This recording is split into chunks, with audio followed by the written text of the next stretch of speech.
Hello everybody, my name is Stavri and today we will continue with our second lesson in the Excel course.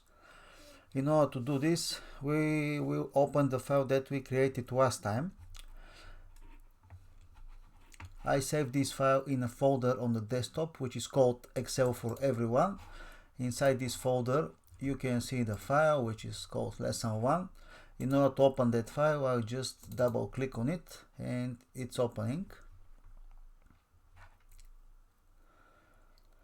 Last time we covered some basics related to the working environment, including how the Excel file itself is organized. But before doing this, we covered how we could create an Excel file, how we can save it as such. Then, talking about the working environment, we mentioned that the Excel file itself is called a workbook, whereas the tables, the spreadsheets in it, are called worksheets or just sheets, which can be more than one. In this regard, we created a new worksheet in addition to the one that was here by default. We mentioned that actually the user interface, the graphic user interface of Microsoft Excel is very intuitive. There are many menus and submenus, and each menu has got a ribbon with sections and functionalities and so on. We finished with the part showing how we can make a simple calculation. For example, if we got two variables a and b, and if they have values 3 and 4, then the sum of these two values, which equals to 7, is actually the new value of variable c, which was the unknown variable in terms of the value. So now, knowing all these things, we can further extend your knowledge and skills, doing for this purpose some simple calculations and using some functions which may be quite helpful when we work with a lot of data. For example, let's assume that instead of making a sum of two values, we would have 200 values, and if we were going to do this by hand, to make a sum with each of these 200 values, then we would have a sum which would take a large amount of time, which is a prerequisite for an error, a human mistake. So in order to continue with this, we just create a new file. In order to create a new file, we can go to the file menu, then we can click on the new, and then you can see here a blank workbook is appearing. You click on it, and then you see now that a new file is open called book 1, but we will rename it and save it under different name. In order to do this, we could just press the F12 button, and you see that a save window is open, where we can just go and type the name of our new Excel file, which is called lesson 2. We have chosen by default the XLSX extension, file extension, and then we just click on the save button. Now we've got a newly created file, Excel file, which is called lesson 2, and then let's assume that we've got the task just to calculate the sum of more than two variables, because in our previous example we had to calculate the sum of just two variables, which were a and b. Now let's assume that we've got more than two variables. Let's say x1, x2, x3, x4, and so forth. However, there is one more thing that we could use. Instead of typing, let's say if we've got 10 values to calculate the sum of them, we could do the following, because the next variable would have the name x5 and so forth, but in order to save time and to automate the entry, we could just select these 5 variables that we have just entered in terms of their names. And do you see here with this cross, I just click on the left mouse button and go down, let's say up to here, where what we see is that Excel is automatically doing this for us. So now as a result we've got 10 variables entered, which is a good technique. Then we can assign in a sequence some values of each of these variables, let's say just randomly 2, 33, 4, 6, 74, 23, 1, 9, 24, 7.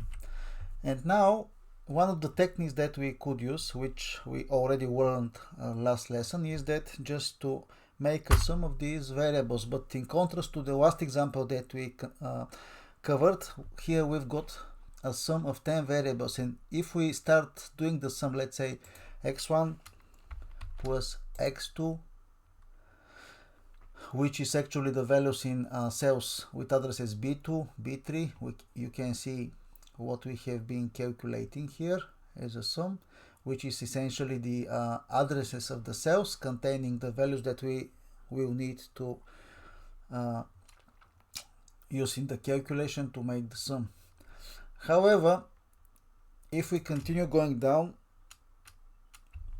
we could, by any reason, to make a human mistake. Let's say instead of b3 I would click on b4 and so forth, and eventually when I calculate the sum might not be actually correct, because I might have missed some of the values that I had to sum. And this is why in cases where we have a large amount of data rows with data, instead of doing the things manually, we could use the so-called built-in functions in Excel. So in order to do this, we could use, in this particular example, the function called sum. How can we code this function and use it? Let's say I erase this sum, and then in order to do this there are two approaches.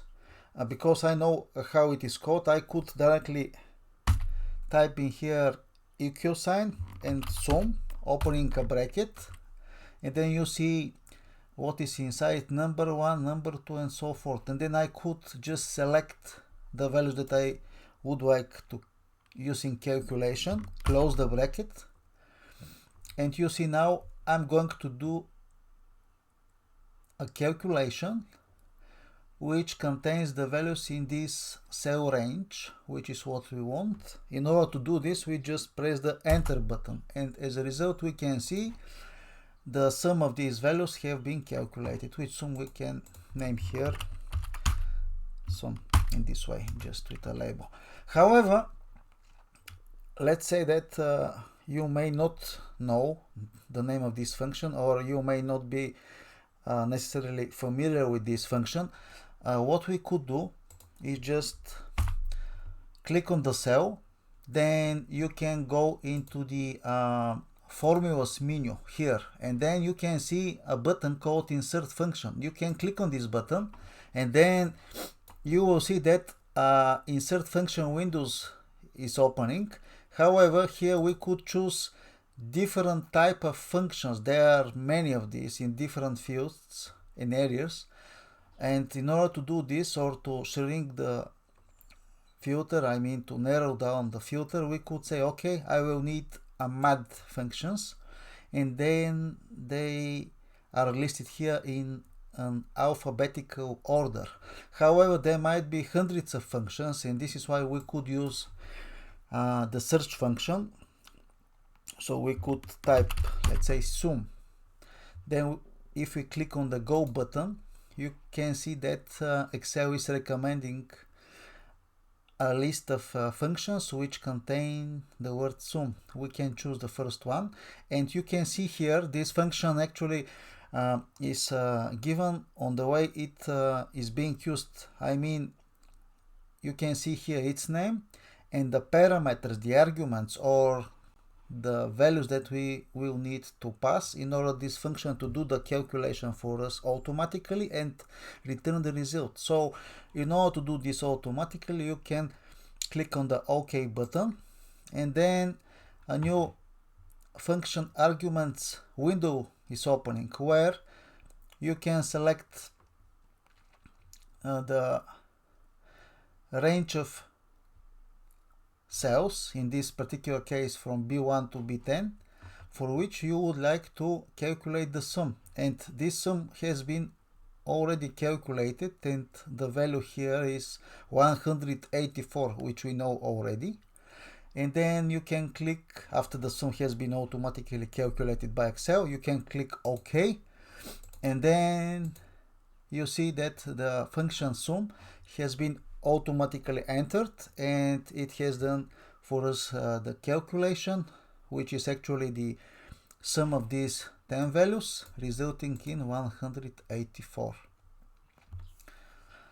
From time to time, I would suggest that you could just save your work clicking on the save button or pressing the key combination Ctrl plus S button, just in case.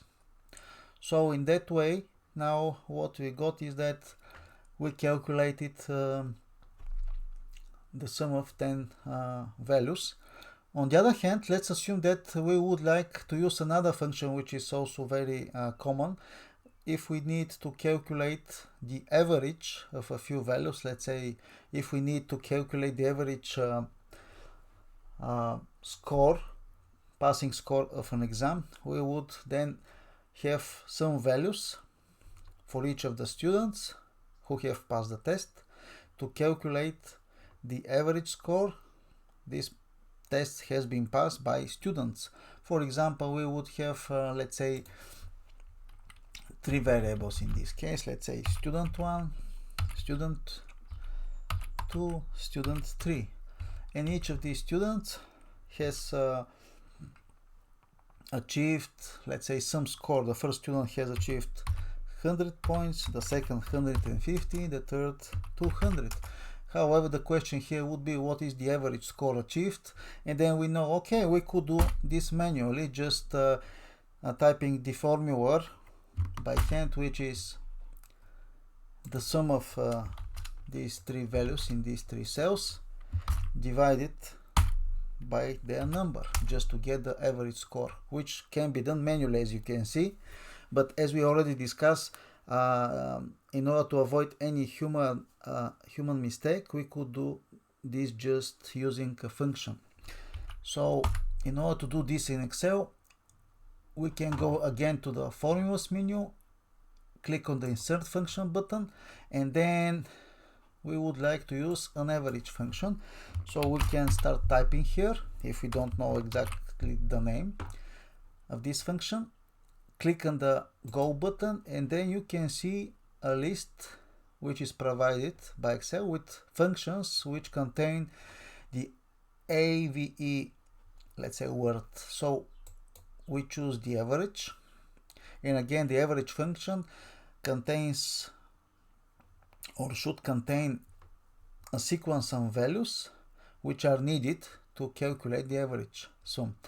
We click on the OK button, and then we would like to create or to calculate the average student score. In order to do this, you could just select with the mouse the range of values that we would like to take into the calculation.